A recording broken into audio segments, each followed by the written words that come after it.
ধরে নিন আমার বাড়িতে ইডি এসছে, আমার বাড়িতে ইডি এসেছে, ইডি এসে আমার বাড়িতে খোঁজ তল্লাশি করছে, বাইরে পুলিশ দাঁড়িয়ে থাকবে না? আমার বাড়ির বাইরে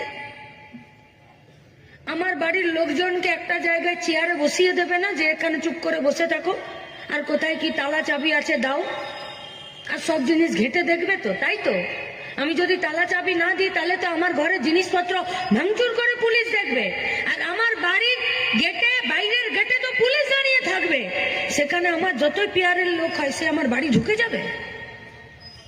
আচ্ছা, কেউ যদি ঢুকতেই চায় পুলিশ তাকে জামাই আদর করে ঢুকতে দেবে? আর যদি ঢুকেও গেল পুলিশ তাকে বেরিয়ে যেতে দেবে? ঢুকে গেল, বেরিয়ে গেল, ফাইল হার্ড ডিস্ক নিয়ে বেরিয়ে সে চলে যাচ্ছে, পুলিশ দাঁড়িয়ে দেখবে? আবার বেরিয়েও যায়নি, বেরিয়ে গিয়ে মাইক্রোফোন নিয়ে হাতে ফাইল নিয়ে দাঁড়িয়ে বক্তৃতা করছে, পুলিশ তখনও দাঁড়িয়ে আছে।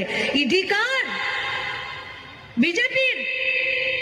বাইরে মাইক নিয়ে, হাতে মাইক্রোফোন নিয়ে আর হাতে ফাইল নিয়ে কে দাঁড়িয়েছিল? তৃণমূল কংগ্রেসের নেত্রী। বিজেপির কর্মীরা কোথায় গো? কুমারগ্রামের এই বাজারের কোথায় বিজেপির কর্মীরা? দেখবেন, লজ্জা পাবেন না, ঘরে ঢুকে যাবেন না, বাইরে বেরিয়ে থাকবেন। আপনারা তৃণমূলকে টাইট দিতে গেছিলেন, কিন্তু আপনাদের বড়ই হতভাগা আপনারা, যে আপনারা তৃণমূলকে টাইট দিতে চাইলে কি হবে? আপনার কেন্দ্রীয় নেতারা তৃণমূলকে কখনো টাইট দিতে চায় না, নইলে তো আজকে বাঘের গুহাতে ঢুকেছিল রাজ্যের মুখ্যমন্ত্রী। আজকে রাজ্যের মুখ্যমন্ত্রী প্রতীক জৈনের বাড়ি থেকে হার্ড ডিস্ক আর ফাইল নিয়ে বেরোলো। যদি ধরা থাকতো আর তৃণমূলকে টাইট দিতে চাইতো, আজ থেকে বড় সুবর্ণ সুযোগ কিছু ছিল না।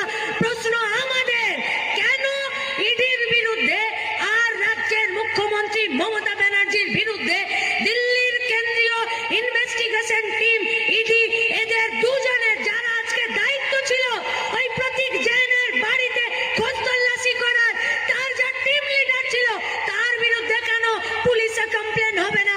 আর মমতা ব্যানার্জির বিরুদ্ধে কেন পুলিশে কমপ্লেন হবে না? কি এদের মিলিভগত? কেন ওদের বাড়ি থেকে ওরা ফাইল বের করে নিয়ে আসতে পারলো? তাহলে কি ছিল ফাইলে? কি ছিল ফাইলে?